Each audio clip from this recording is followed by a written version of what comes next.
What's up, Miami? ¿Cómo están ustedes? Wow, I'm so happy to be here with you guys. You know, Miami is like my second home. It's my alma mater. I went to University of Miami, actually, believe it or not. So if there's any big U people here. And it's funny because I actually double majored in film and philosophy, which at the time most people looked at me like I was crazy because it's just like, who combines film and philosophy? What kind of practical applications does that have in the world? But thankfully, my mother, Linda, who is an educator and has been for 40 years and an artist, she said, you know, do what you love, follow your bliss, follow your passion, all that jazz, you know, which when you put it into practice, you actually realize is really good advice. So my whole career has been this kind of improvised sort of dance where I've tried to combine my first loves, which are, you know, filmmaking, making content, making media that epiphanizes people, and of course talking about ideas that agitate the sleep of mankind, you know. So the key thing is, can we create content that can electrify us, that can awaken us, that can transform us, that can agitate that fire in the belly and direct it towards positive transformation and positive change. And this is where it all starts for me, you know, like people ask me, what is the origin story? Where does the inspiration for these videos come from? What compels you to get in front of the camera and get out of your head and out of your mind and sort of tap into that creative flow, so to speak? And it really all began with a book that my mother had on her shelf in Venezuela, among many books that I would that I would open up and browse. But this particular book by Ernest Becker, it was a Pulitzer Prize-winning book written in 1974 called The Denial of Death.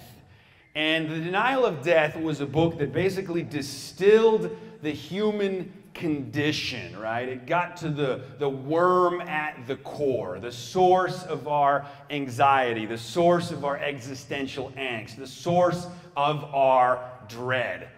And the key idea here is that human beings are unique in the animal kingdom because we are aware that we are mortal, right?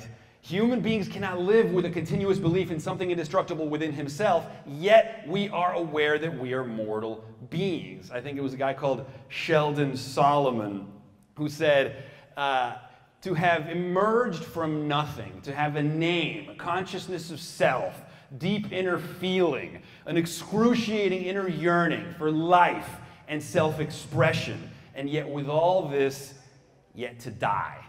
Human beings find themselves in quite the predicament. We have the mental capacity to ponder the infinite, seemingly capable of anything, yet we're housed in heart-pumping, breath-gasping, decaying bodies.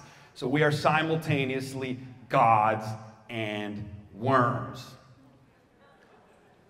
This is the human condition, the explicit awareness that you're a breathing piece of defecating meat destined to die and ultimately no more significant than a lizard or a potato is not especially uplifting.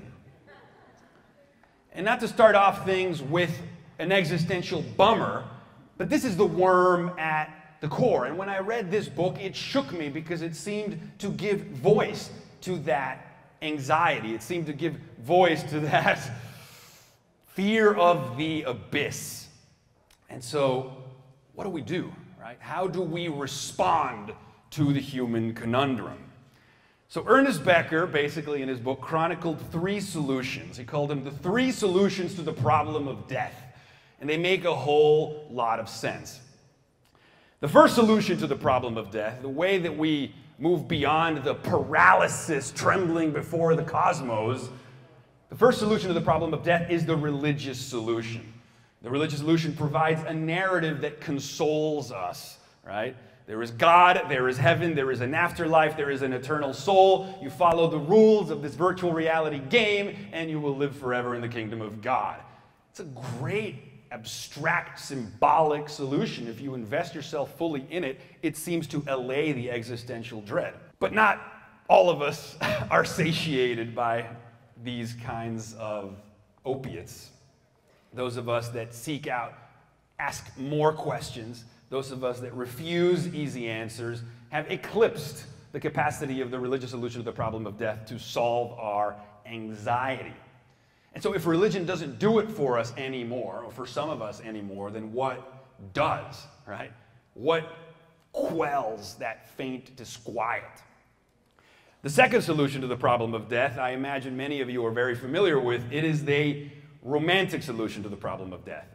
And this one made a lot of sense, right? This is when we deify our lovers. She's like the wind. She's my salvation. She is the sun. It's every pop song lyric that's ever been written. It's summer love, right? You turn a person into a god, and you are absolved of your mortal coil by rubbing up against perfection itself.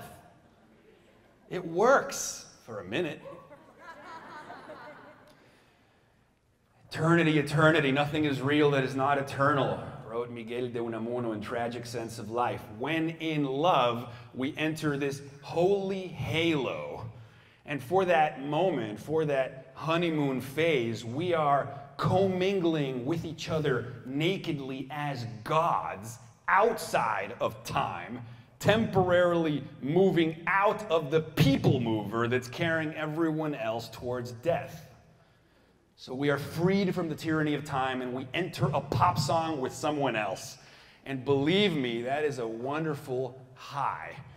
The promise of forever with another person quells the panic. It really does.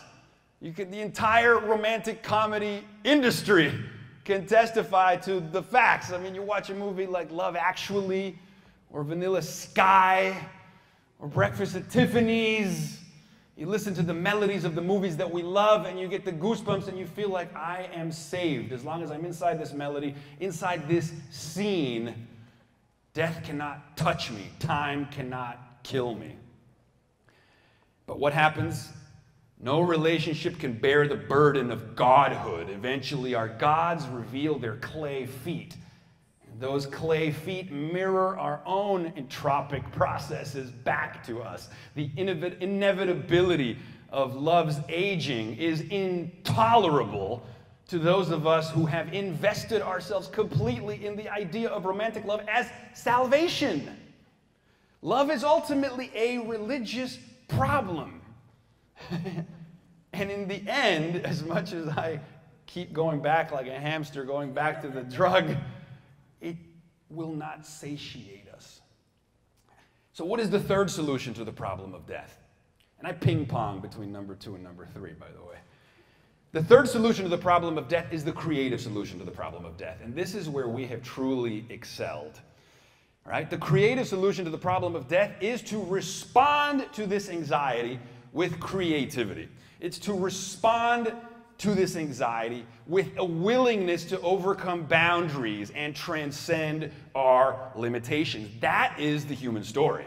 That is human imagination. That is creativity. That is our capacity to create virtual models in our heads combined with our modest-looking thumbs, sufficient to create a secondary force of evolution called technology that will continue until the entire universe is at our fingertips. That's what put airplanes in the sky. That's what creates devices made of plastic and metal that allow us to share our thoughts across time and space. That's what has allowed us to collapse the limitations of geography. That's what puts a man on the moon. That's what allows us to hear a song and turn on SoundHound and figure out what the name of the song and download it immediately and be able to reproduce it. That's what allows me to electrify my thoughts with a microphone and spread it to all of you. That's what allows social media. That's what allows science. That's what allows biotechnology. That's what allows vaccinations. That's what allows the car transportation that brought you here.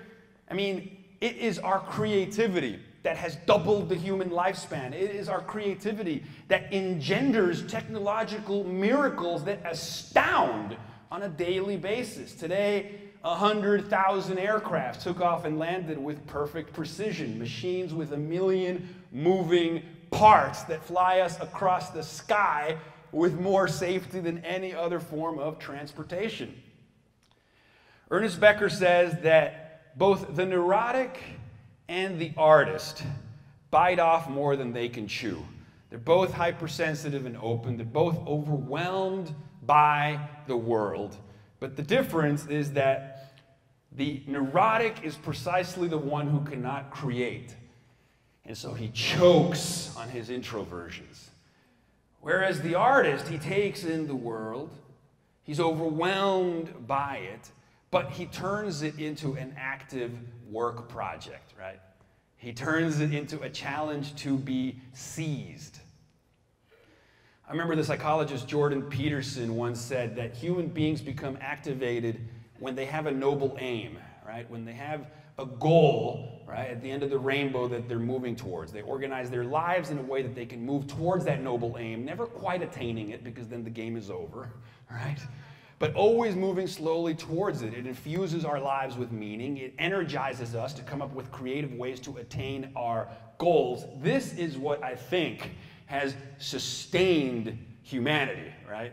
Human beings exist in a way at the interplay between the finite and the infinite, said Tolstoy. And it is in this interplay in which we can express our creativity. And we can engender and create things seemingly that are not subject to entropy, decay, and death.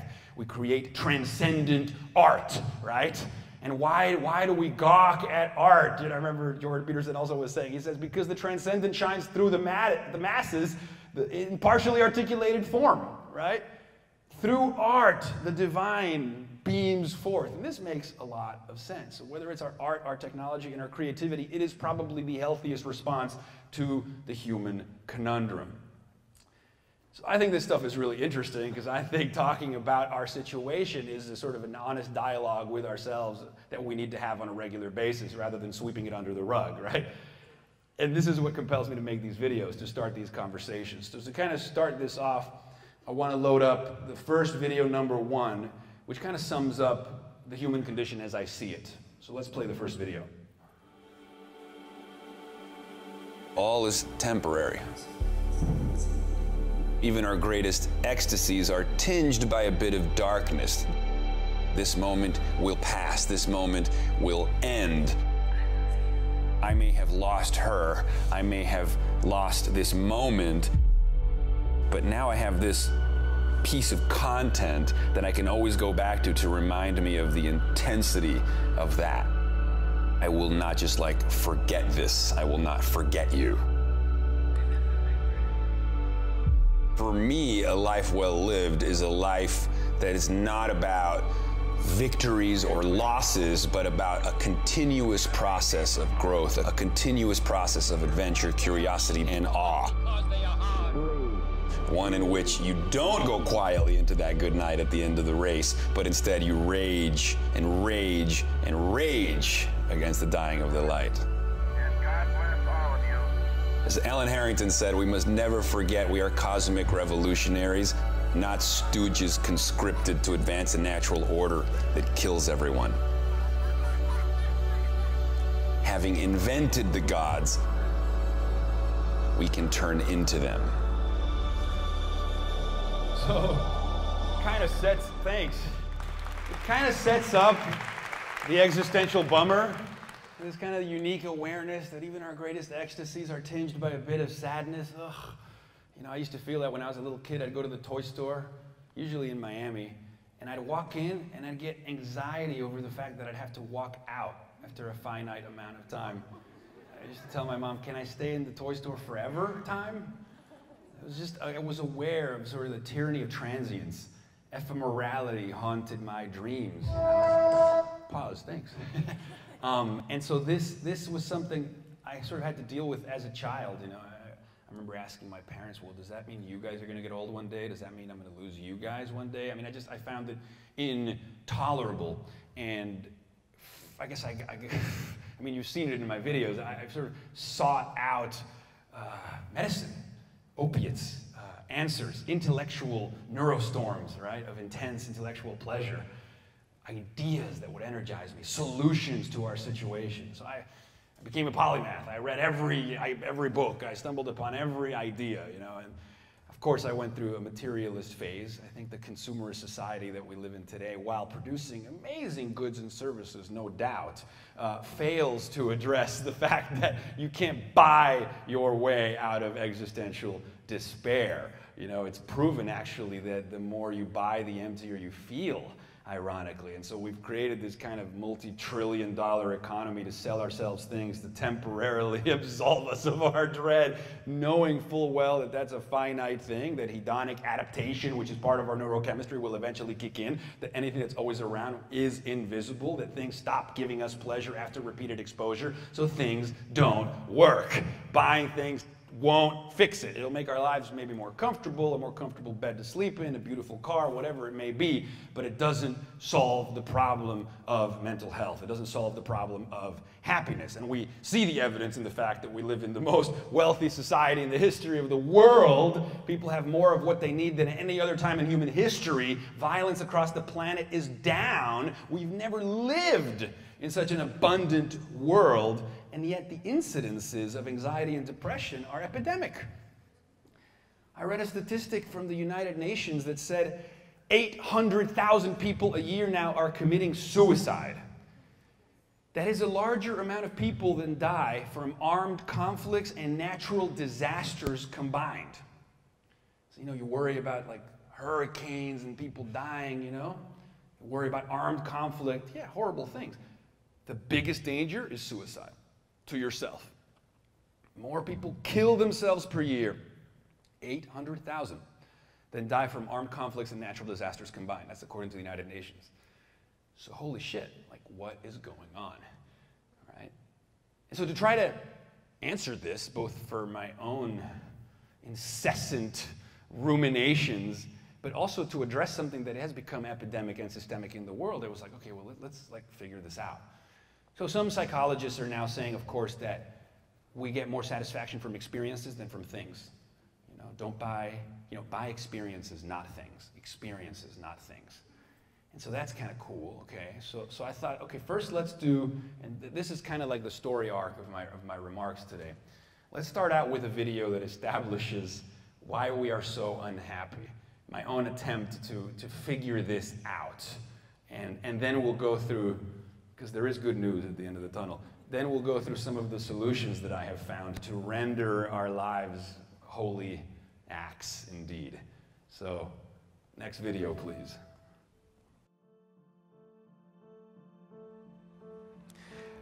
One of the maladies of the modern age is that even though collectively we have more than we've ever dreamed possible, we remain perpetually dissatisfied. It's almost like we are wired never to be content. And it seems to be the case. I mean, it's been written that we are insatiable wanting machines designed to desire. And so in some ways that has made us reach out and transcend boundaries. We didn't stay in the caves. We haven't stayed on the planet. We went to the moon. We crisscross the skies. We extend and we transcend. But on the other hand, that exploratory itch, that genetic pull that makes us tread forth, always in search of the insatiable deliciousness of the new, the wholly other, the mysterium tremendum e fascinosum of the unfamiliar, also makes quotidian day-to-day life kind of banal. Again, it's kind of sad because the very same quality that makes us these majestic creatures that soar above the heavens and transcend their boundaries has made us perpetually dissatisfied neurotic beings living in urban centers, drowning in consumption in an over-capitalist bloated system that can no longer satiate us, always wanting something else until we're like, you know, overwhelmed and overweight and like, you know, immobilized by how spoiled we've become, and yet we enjoy very little of it. So what do? How do we find a way to leverage and combine and reconfigure the tension of this situation, you know? That we always want more has made us great, but that we always want more also makes us kind of miserable, you know? And so, I don't know. I haven't resolved that yet. I hadn't resolved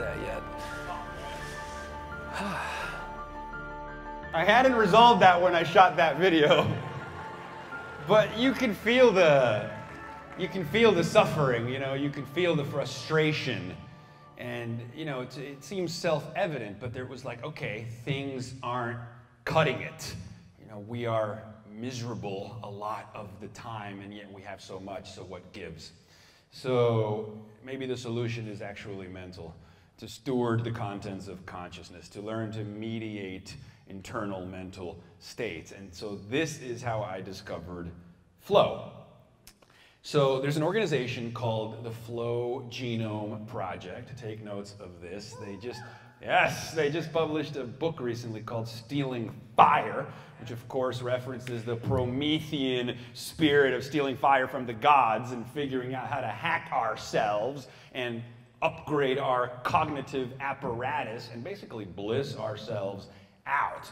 The key idea being that we can transform our self-systems, which are like leaky buckets. They're like colanders, according to Jamie Wheal and Stephen Kotler. And if we could figure out how to hack those colanders, those leaky buckets, and transform them, let's say, into chalices, then maybe we could render ourselves whole and then render ourselves holy. And oh my God, this is when I start to get really excited because, oh shit, we can figure this out. So flow is a state of consciousness in which you feel your best and you perform your best. It's that simple. So it's the jazz musician in the pocket. It's the basketball player when he's in the end zone, right? He's in the zone and he's achieving the impossible, right? It's the snowboarder. It's the surfer catching that perfect wave, right? You've all probably had flow at some point in your life. You can have it maybe at work one day. Everything is syncing up. Everything is flowing. Everything is effortless. And in the school of positive psychology, they refer to these as states north of happy. There's just nothing better than flow. And the reason why is counterintuitive. It's because you're not all there. When you're in flow, you're beyond yourself. You're beside yourself. You're in spite of yourself. The inner critic, the monkey mind, the inner Woody Allen, the chatter that never stops is finally quieted, right? So there's an acronym to describe what happens when you're in a flow state. The acronym is STIR. Selflessness, your sense of self vanishes. The doer and the seer merge, right? The experiencing self and the remembering self merge. So you're not there anymore, right? Your sense of self disappears. It's like you're so in the moment that all self-consciousness dissipates. So the inner critic, the inner chatter, the rambling voice, the rumination, that stuff that becomes like on overdrive with people who are anxious or depressed, the excessive rumination is a characteristic of that, completely disappears. Whew, hallelujah, right? The grace of the moment. So there's a sense of, again, selflessness, so stir, selflessness. Then there's timelessness. You're free from the tyranny of time. You're in the forever box, they call it. There's a multi-billion-dollar industry of mindfulness trying to teach us how to come back into the now. And again, look, I'm not criticizing the human capacity to think about the future, okay? That's good. It protects us. We plan ahead. We build things. We collaborate. Thinking about the future is still good. It's when we're only and always worried about it that we fail to come back into the grace of the here and now, which is pretty fucking amazing when we're in it. So selflessness, timelessness, effortlessness. When you're in flow, it doesn't feel difficult. The surfer who achieves the impossible on the wave when he's in flow is not struggling. He doesn't feel the difficulty. He doesn't feel the labor. He doesn't feel the fatigue. He's in the zone. When the jazz musician is improvising insane melodies in real time, perceiving and creating at the same time, it doesn't feel like he's putting a lot of effort into it. It's like something comes through you but not from you, and though it is with you, it belongs not to you. Paraphrase Khalil Gibran. So that effortlessness. And finally, richness, information richness. You feel like you're downloading.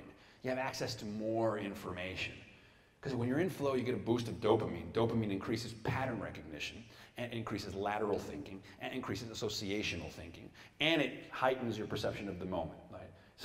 And dopamine can be triggered by novel experiences and by challenges. So these tend to be the flow triggers. novel experiences, certain kinds of challenges, sweet spots, right? Goldilocks, not too hot, not too cold, like just enough of a challenge that engages the here and now, not too much that overwhelms you. So there are all these flow triggers, and they map them out at the Flow Genome Project. I definitely recommend that you guys check them out.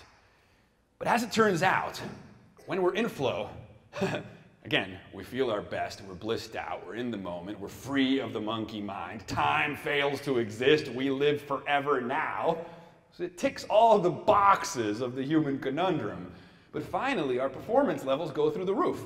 That's why companies like Google are working with people like the Flow Genome Project guys, figuring out how to reverse engineer and create flow triggers in the office. How do we make offices more creative? How do we use colors on the walls to trigger flow? How do we use lighting? How do we use architecture, right? There's this whole school of thought, ontological design. How do we use design to infuse internal states? Because what we design designs us in return. This is all doable. They've mapped the psychological impact of built environments. There was an article in New York Magazine called The Psychological Impact of Boring Buildings. And it was all about how bad design increases cortisol, can cause boredom, which turns to depression, which causes distress, which is an inflammatory agent, and so on and so forth. But the inverse is also true, right? Just like trauma can cause PTSD, a mystical experience is like inverse PTSD. It can cure you of the trauma. So you can apply these insights of flow to create environments both at home and at work and for recreational purposes that trigger flow. And the best part is that there's these exponential advances happening in psychology, technology, neurobiology, and pharmacology. These are called the 4 forces of ecstasy.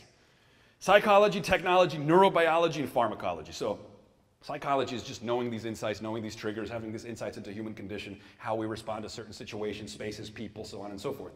Technology, of course, can be, you know, music, ecstatic dance, an airplane that takes you to an amazing place. I mean, all these things. Neurobiology, pharmacology, of course, is drugs, right? Which is fine in certain contexts. There's a lot of advances happening right now in using the ecstatic technologies known as psychoactive chemicals to treat people who have severe anxiety and depression by inducing mystical flow-like experiences. So very, very, very intense states of flow where people feel connected to the infinite.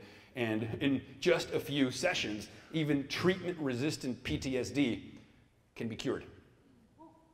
Yeah, so these are the pharmacology elements of flow states that are important to consider. So again, this is one way to address the human conundrum. Consciousness is key. Consciousness can be mediated. We can take a kind of knobs and levers approach to DJing the theater in our mind, to reverse engineering our self systems to turn ourselves from leaky buckets into chalices and fill the hole by hacking flow. So please, let's play the flow video. People talk about happiness. Certainly the self-help section in the bookstore is full of books telling you how to tap into that happiness, how to be happy, how to think and grow rich, so on and so forth. But what I think is ultimately more interesting, my friends, is those states north of happy. Now, Jamie Wheal, Stephen Kotler are the co-founders of the Flow Genome Project. And the Flow Genome Project aims to deconstruct the elusive and mystical flow state. Now, in the field of positive psychology, a flow state is a state of consciousness in which you feel your best and you perform your best. Think of the athlete in the zone. Think of the jazz musician in the pocket. Think of the surfer catching that perfect wave. And these states of consciousness in which you feel your best and you perform your best are characterized by the acronym STIR, which stands for selflessness, the self vanishes; timelessness, your sense of time dilates and dissipates; effortlessness, the activity just kind of flows magically; and information richness. There's this feeling of a high-res download of realization and possibility that seems to kind of emerge from the world around you. So again, selflessness, timelessness, effortlessness, and information richness is a kind of like high-definition reality in slow-mo. And these states of consciousness have always been elusive. They're kind of like quasi-mystical states of ecstasis, as the Greeks described them. And so Jamie Wheal and Steven Kotler's new book, Stealing Fire, alluding of course to Prometheus, who stole fire from the gods, is about the fact that finally, for the first time in history, ecstasis is understandable. Ecstasis is reproducible. Flow can be had on tap. Ask not what the world needs, ask instead what makes you come alive, because what the world needs is more people who have come alive. And this book, Stealing Fire, is going to bring that to you folks. I'm very excited. I love Jamie Wheal and Steven Kotler. Flow Genome Project, mystical states on tap for everyone. Let's democratize nirvana, let's democratize ecstasis, and let's upgrade the world. You know, the fact that your content my content resonates with you guys. They've done all these interesting studies of like when you click with somebody, either romantically or platonically, but when you feel that sense of like, oh, I connect with this person, that's called brain coupling. And they've done fMRI scans on people's brains, and they found out that our brains actually do become synchronized. Like the theta states match the theta states, or the beta states match the beta. Like literally the frequencies of the brain start to mirror each other. And this is happening wirelessly, which is kind of amazing that that mirroring can take place. But here's the thing. It doesn't just happen one-to-one with a person. It can happen one-to-many. It can happen from the screen. So literally, if a video resonates, if you become immersed, if you get sucked in by a piece of content, by a movie, then you're entrained with that person as well. So that's kind of amazing, because you know it shows that we communicate in ways that are beyond language, that we're literally entrained together. And by the way, in Stealing Fire, they talk about what they call the altered states economy, the $1 trillion a year that we spend to get out of our heads. And that includes, of course, vacations and adventures and toys and whatever, but it also includes watching other people do crazy shit, because we mirror those people and we get off on it biochemically as well. It can be like watching an Olympian, you know, gymnast do some insane shit. Like we're also, by becoming entrained with that person, we're getting in an altered state just by witnessing it, which is kind of amazing. So that's flow. That's solution number one to the human conundrum, what to do with the time that's given to us, what to do with the space at our disposal. Let's like be super creative. Let's overcome our boundaries. Let's hack freaking flow. Then, of course, you know, I have to mention it because it's a bumper sticker. What about passion, right? Find your passion. And the thing is about, you know, obviously I'm passionate about my videos. You guys are passionate people. You're here blowing your own minds. Like, this is all good. We're all passionate people. The problem is when that idea of like find your passion gets like repeated incessantly, it starts to like lose its power, because it just kind of feels like, find your passion. What if I find my passion? What if I know my passion? And Steven Kotler, who's a buddy of mine, he wrote this article in Forbes that when I read it, I was like, holy shit. Finally, like a Venn diagram, a to-do list, that like he reverse engineered the passion equation so that it doesn't become this like intimidating prospect. Find your passion. You know, most kids are like, find your passion. I don't know what my passion is, you know. But he said, okay, start with this. Are you curious? Right? So maybe you're not passionate, you know. I think it was Elizabeth Gilbert from Eat, Pray, Love talks about this all the time. She's intimidated by passion, but curiosity she can do. I agree with that. Okay, it's like curious. I mean, curious just means if that is holding your attention more than that, you're curious about that. I mean, that's a lot easier to identify. And so he suggests making a list of, let's say, 10 to 15 things that you're curious about, right? If the prospect of passion is scary, at least make a list of things you're curious about. And then he says, look a bit closer at where the things that you're curious about overlap. He talks about like the Venn diagram idea, right? And it's interesting because if multiple curiosities, let's say 3 to 5 out of those 15 actually overlap, he says the key is that there's neurobiology happening there, because you have multiple intersecting curiosities, which means it's creating a lot of excitement and activity there. And so he says, follow that like a compass, you know. You don't need a map. Just follow that like a compass. And that really resonated with me, because that's like an easily identifiable like exercise, you know. And I'm hardly like the kind of person that gets up on stage and walks people through exercises. And I'm like kind of cringe when it comes to those things. But this one in particular, I think, is worth remembering, because it's a very efficient 5-step process to seeing at the very least where your brain is responding to.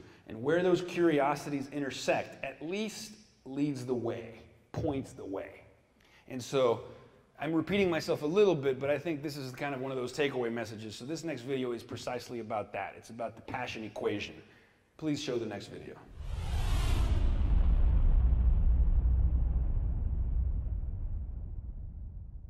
So there was a wonderful article by Steven Kotler published in Forbes about how to find your passion.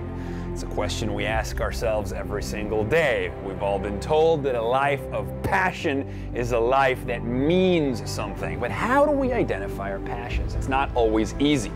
So one of the things that Steven Kotler breaks down is that he says that passion essentially exists in the intersection between multiple things that you're curious about. So he says the first thing you should do if you want to identify your passion is to make a list of all the things that you're curious about, all the things that you wonder about. Be as specific as you can, and then create kind of a Venn diagram and try to figure out where the things that you're curious about, 3 or more, intersect. And that's the sweet spot. That's where there is energy. That's where there is dopamine and neurobiology. Multiple streams of curiosity intersect at a space called passion, right? And then once you've identified your passion, then you can figure out how to turn that passion into a purpose. To turn that passion into a purpose, make a list of 15 things in the world, 15 challenges you'd like to see solved. And then figure out which one of those challenges can be served by your passion. So then you see, curiosity leads to passion. Multiple streams of curiosity leads to passion. Identifying problems in the world that can be served by your passion leads to purpose. And then, my friends, you've impregnated your life with a sense of significance, with a sense of meaning. And then you can go forth, my brothers. You can go forth. I thought it was a great article. Take note, Steven Kotler's work, Flow Genome Project, how to find your passion and your flow. It's funny, like, you can pretty much count on people responding to things regarding flow and passion, because even if it's not something that you have every day in your life, people have had it enough. They've had a glimpse.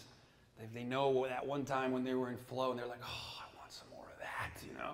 Or they remember at one time in their life being really driven to something, being really passionate about something, where it wasn't about the money and it wasn't about the status and it wasn't about the ego, but it was about something inside of you that came alive, right? And it's like that line that says, if I ask not what the world needs, ask instead what makes you come alive, because what the world needs is more people who have come alive, to awaken the mind's attention from the lethargy of custom and the film of familiarity and redirect it towards the wonders of existence. And so that's actually the next topic. You know, I've sort of walked you through flow and passion, and now we're going to get weird, because now we're going into like altered states of consciousness with like a capital C.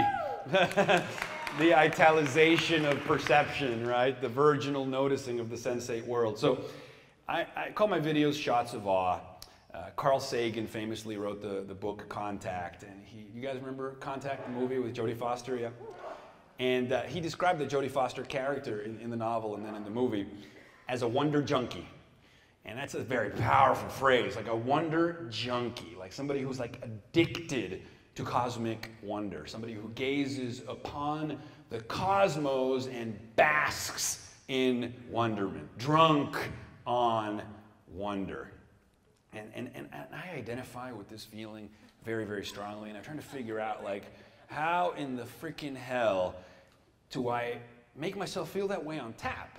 Because I'm also very familiar with tedium, with the banalities of the everyday, right? Walker Percy says the search is what anyone would undertake if they were not sunk in the everydayness of their own lives.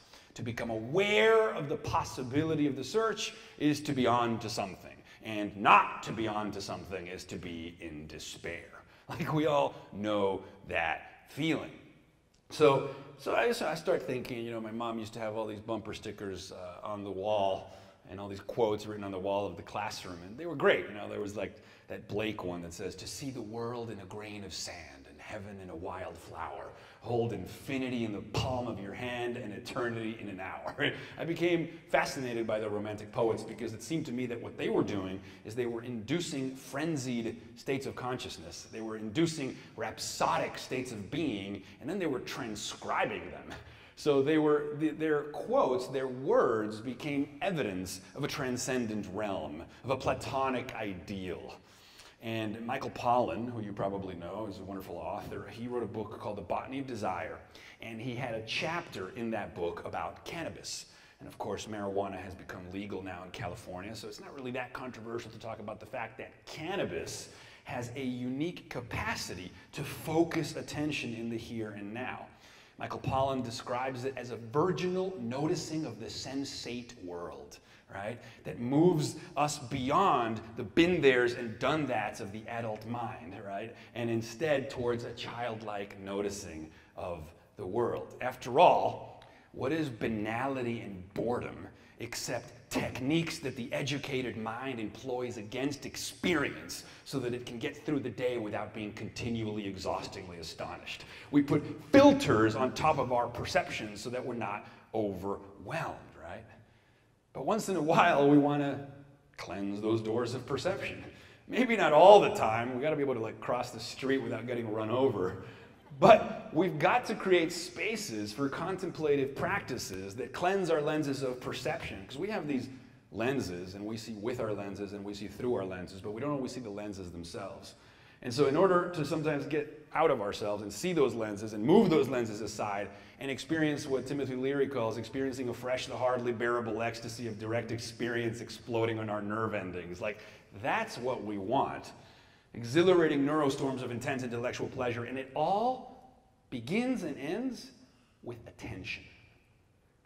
So you can go back to mindfulness or whatever, but Charles Darwin wrote that attention, if sudden and close, graduates into surprise, and this into astonishment, and this into stupefied amazement, which is like an orgiastic state of grace.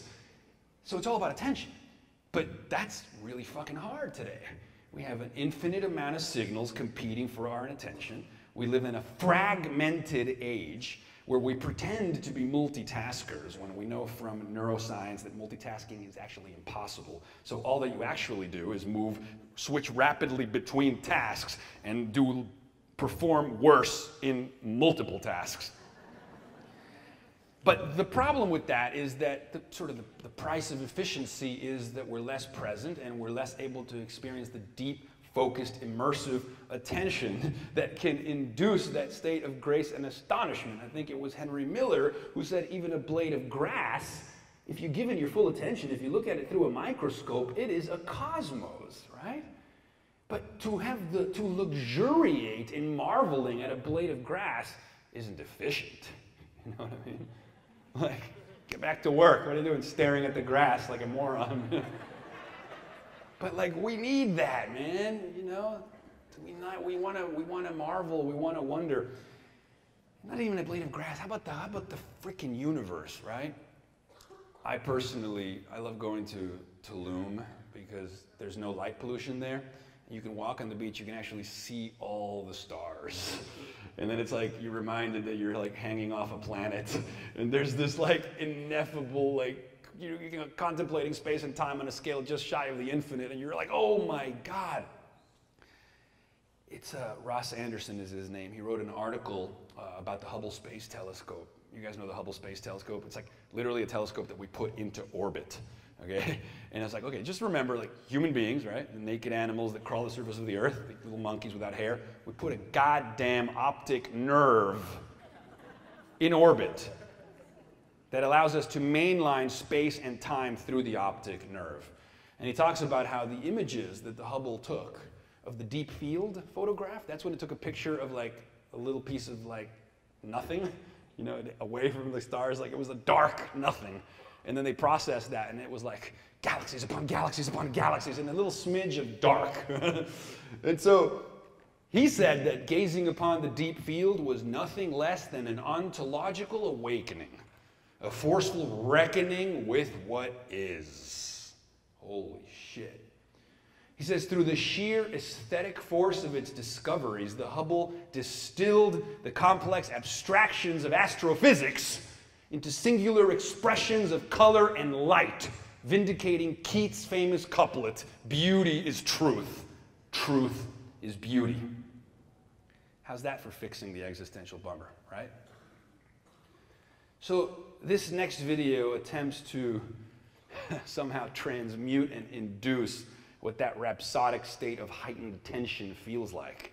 When you mediate and steward the contents of consciousness, when you're present in a way that you're living psychedelically and tapping into a continuous state of understanding.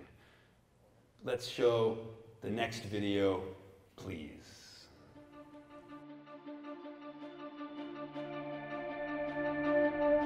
Terence McKenna used to say that living psychedelically requires tapping into a continuous state of understanding, right? He talks about the power of mediating attention, which echoes Darwin's ideas that attention, if sudden and close, will graduate into surprise, and this into astonishment, and this into stupefied amazement. Henry Miller said even a blade of grass, when given proper attention, becomes an infinitely magnificent world in itself, right? So if we are able to harness, to leverage, to italicize, to focus our attention, everything becomes miraculous. In fact, if the doors of perception were cleansed, as Aldous Huxley says, everything would appear to us how it actually is.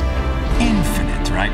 But of course, this gets in the way of functioning in the world. I mean, we are rapidly switching between tasks as we decide when the light is red, when the light is green, who to email, who to reply to, where to go, who to text back. There's an infinite amount of signals competing for our attention. Very rarely do we get to be in a state of spontaneous flow in the here and now, reacting dynamically to stimuli in a way that feels magical, right? The Indian mystic Nisargadatta used to say, "The other world is this world rightly seen." Yeats used to say, "The world is full of magic things patiently waiting for our senses to grow sharper." So perhaps new emerging technologies, artificially intelligent algorithms, can be used for us to offload cognition, offload menial tasks to the machines, and free us into living in spaces and places of imagination. Terence McKenna says the future of humanity is us moving into the imagination, to fully turn our minds inside out and inhabit spaces that are linguistic constructs, spaces built and shaped by mind and thought and intentionality. These are not virtual realities. These are the realities of the virtual. Row, row, row your boat gently down the stream. Merrily, merrily, merrily, merrily. Life is but a dream. You know, that video was really fun to make, and you know, when I was quoting Terence McKenna is a psychedelic philosopher who, like, back in the 80s and 90s was talking about virtual reality. So really, he was a cyberdelic philosopher. Cyberdelics merges cybernetics and psychedelic, and it's this idea that technology is the literalization of our psychedelic dreams of manifesting mind in the world. And so in talking about us moving into the imagination, you know, it sounds like a sci-fi orgiastic dream, except that now that conversation is becoming ever more real. The rapidly evolving space of virtual reality is probably going to be where we're going to spend more and more of our mind time. And by the way, this is not all bad. So there's a guy called Yuval Harari who wrote a book called Sapiens. You've probably heard of it. And his new book, Homo Deus, is all about future technologies and how he said we're going to engender a kind of godhood for ourselves.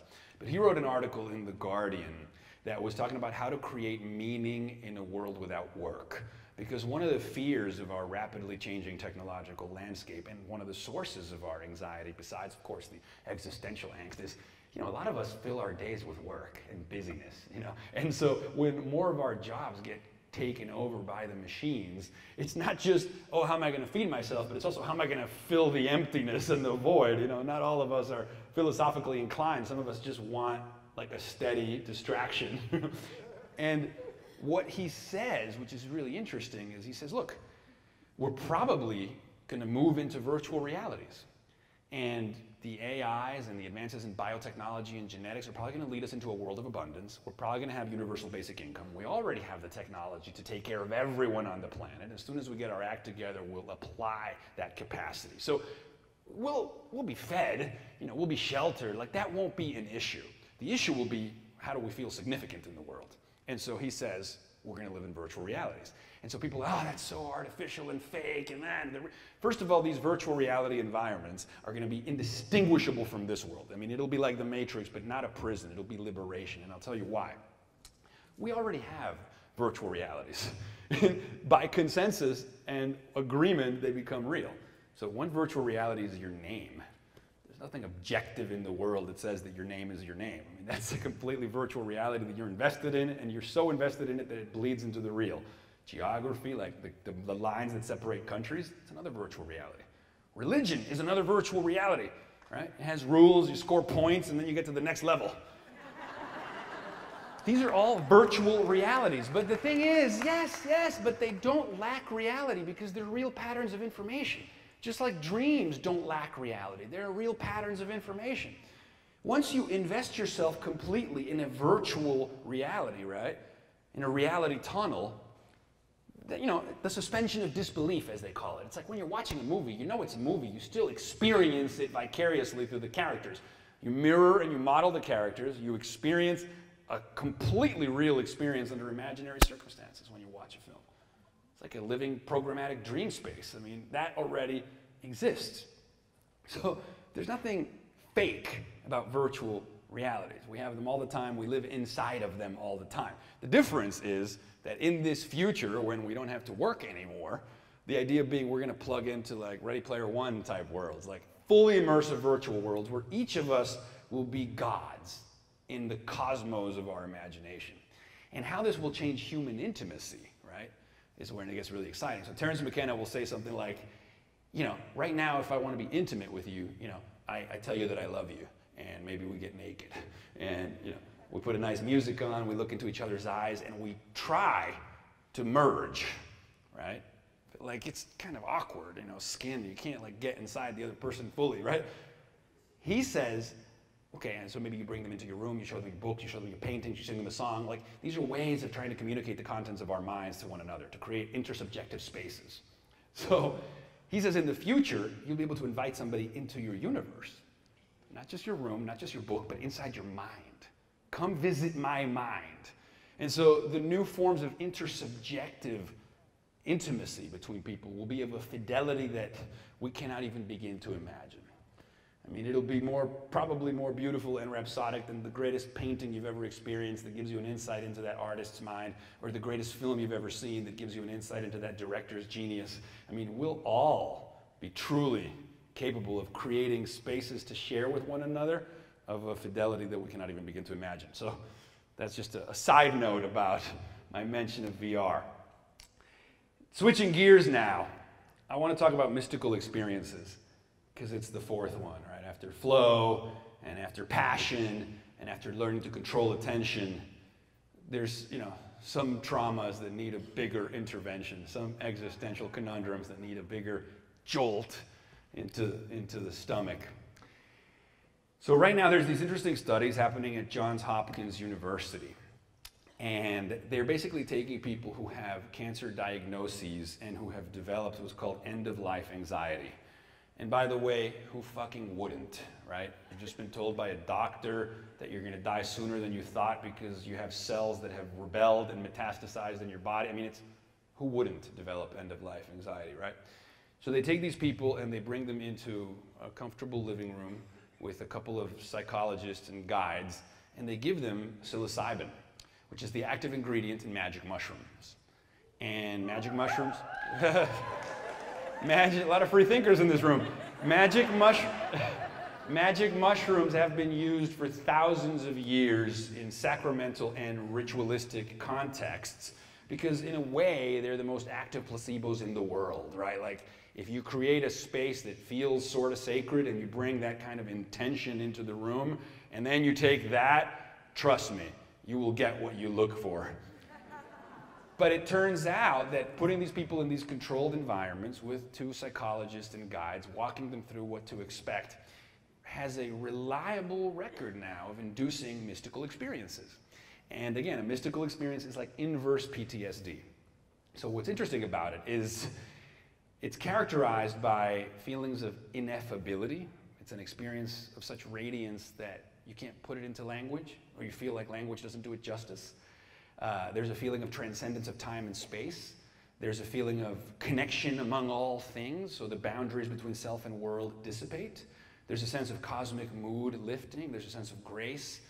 It was the psychologist William James, I think, who identified all of the characteristics of a mystical experience. If it ticks all the boxes, it's a mystical experience. And as it turns out, when they administer the psilocybin with people with end-of-life anxiety, those that had a full-fledged mystical experience that ticked all the boxes, so this, the qualitative experience, and not just the drug fixes this, it's the drug in combination with the subjective experience. They no longer have fear of death. They are cured of their end-of-life anxiety. They are at peace with the infinite. They are one with the cosmos. They went to God just to see, and they came back smiling, right? And so I was like, okay, well, wow, what does it feel like to have a mystical experience? What is it like to have your perceptual models of reality defragmented, and what does it feel like to be pummeled into infinity? Like, people say it's ineffable, you can't put it into words. That was like, okay, I'm like, I can fucking put it into words. That's what I do. People sometimes say, don't try to my interest ultimately is in clothing the numinous. I want to sort of wrap my head and heart around something. An experience for me is not real unless I can describe it. I require consensus, and in order to you to know what I know, or to you to feel what I feel, I have to communicate it in a way that meets my criteria for effectivity and knowing, okay, yeah, I made you feel exactly what I wanted you to feel. And so I decided, let's do a video about mystical experiences. And we use this also to raise money for an organization that's helping fund these studies to help suffering souls address their ills. Yeah. So let's show the mystical experience. Throughout much of human history, sages have spoken about the mystical experience, perhaps the most meaningful experience that human beings are capable of having.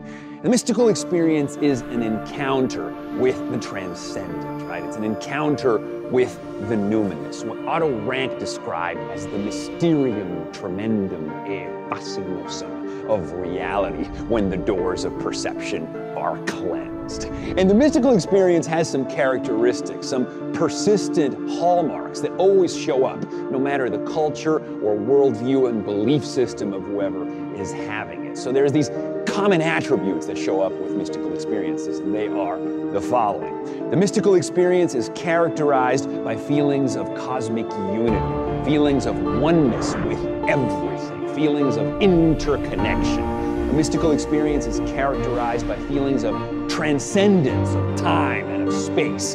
The mind freed from the shackles of the ego, freed from the constraints of time and space. The mystical experience is characterized by positive mood lifting, right? A feeling of bliss, a feeling of ecstasy, a feeling of gratitude, right? Pure magic. The mystical experience is characterized by feelings of the sacred, of connecting with the divine. The mystical experience is characterized by ineffability, a feeling that you can't quite put it into words, that it's an experience beyond language. You can't clothe it with language. The mystical experience is characterized by feelings of paradoxicality, feelings where you can hold multiple perspectives in mind at once, where contradictions are reconciled, where you can conceive of opposites and somehow hold them in mind at once. A mystical experience is characterized by its fleeting quality. It's something that can emerge and can dissolve just as quickly. It's a finite experience. A mystical experience is characterized by feelings of transformative change that are lasting. So even though it's a temporary experience, a person is forever transformed. New perspectives are glimpsed. New visionary understanding is felt. And so a person is forever made better. A person feels like they've seen the light, whereas once we were blind, now we can see. And finally, a mystical experience leaves us with a quality of an noetic flavor, right? There's this sense that what was seen and what was understood and what was felt has some deeper veracity than everyday reality, has some kind of deeper meaning beyond our normal literal grid. There's a sense that there is ultimate truth and ultimate meaning to what was apprehended, and this lasts indefinitely. So these are the hallmarks of a mystical experience, something that as human beings we should all aim to encounter at least once in our lives, because as David Foster Wallace wrote, the alternative is unconsciousness, the default setting, the rat race, the constant gnawing sense of having had and lost some infinite thing.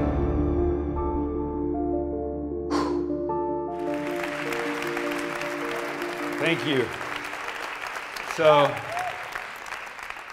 if you probably noticed, I quote a lot of people when I talk, like a fucking dictionary of quotes. And I think the reason for that, to me, is very clear. It goes back to a desire for explaining things, for clothing the transcendent, for putting a blanket over it, for encapsulating ineffability. That's like how I get off, to be honest. No, it really is. Like, I literally mind-gasm when I effectively am able to create a container for ineffability, right? For that infinite thing David Foster Wallace wrote about, right?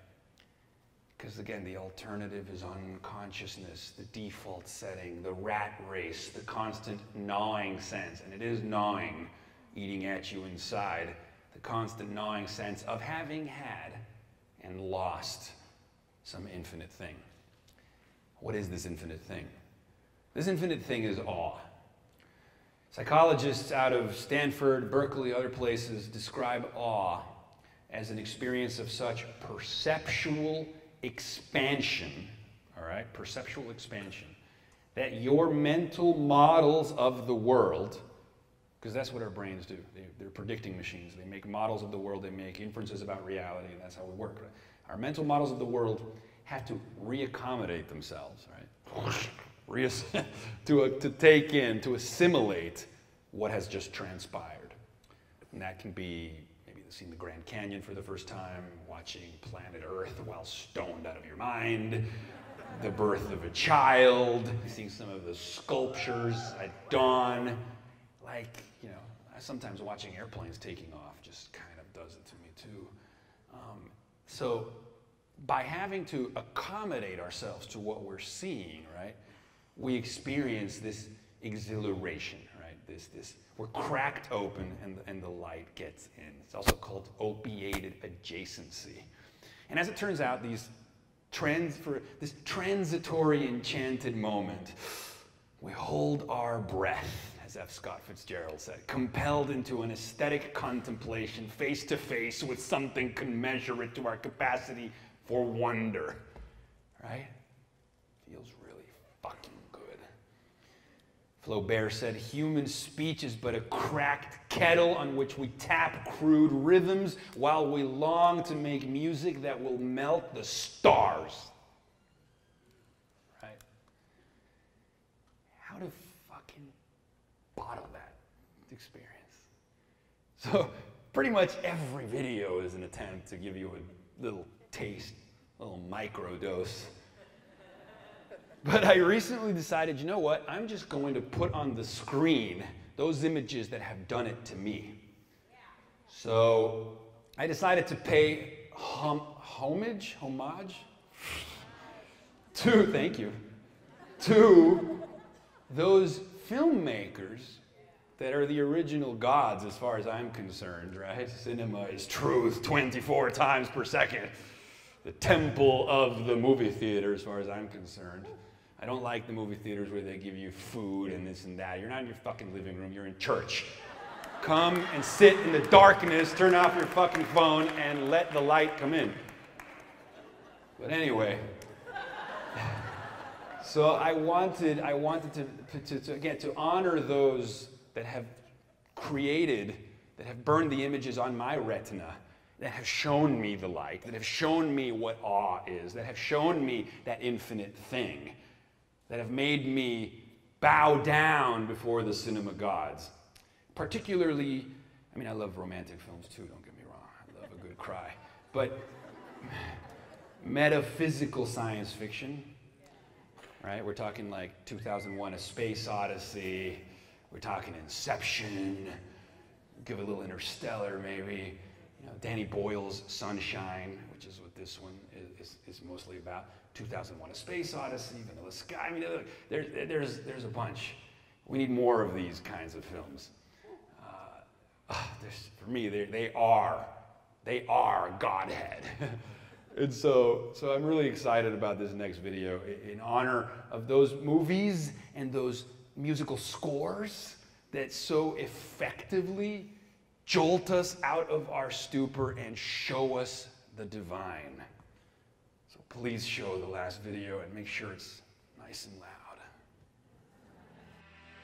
So this is a score from the movie Sunshine, directed by Danny Boyle, screenplay by Alex Garland, a film that portrays a mission to reignite the sun.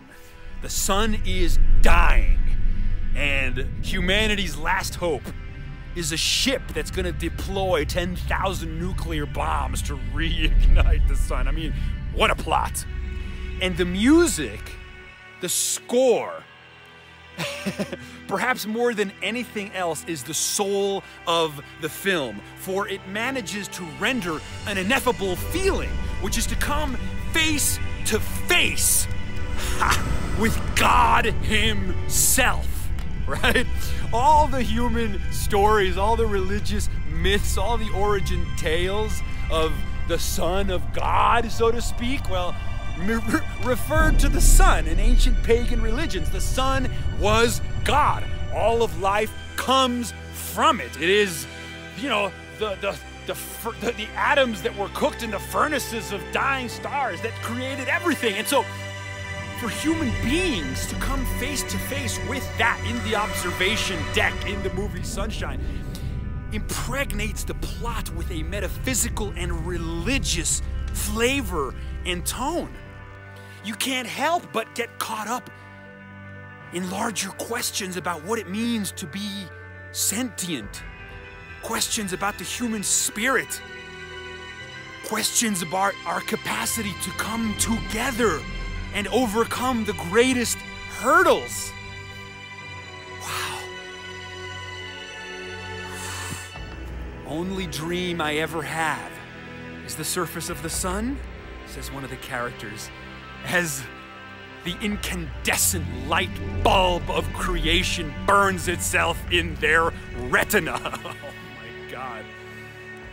Metaphysical science fiction films blend religion and science and psyche to create a psychedelic experience that cracks us open and lets in the light. And the divine dream weavers that make these films, that compose these scores, that direct these screenplays, the gods on the screen that beckon, that show us what might be.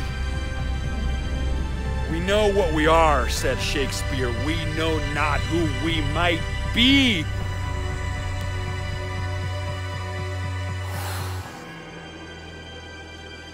Just sit with that for a moment. Ah! Percussion kicks in, intensity levels rise, emotion nears climax. Oh, fuck. And then, you spill over. You overflow. You mindgasm. You went to God just to see, and you were looking at me.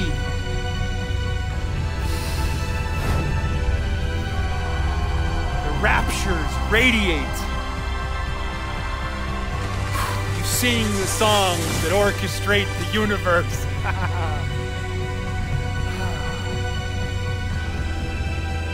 One final gasp.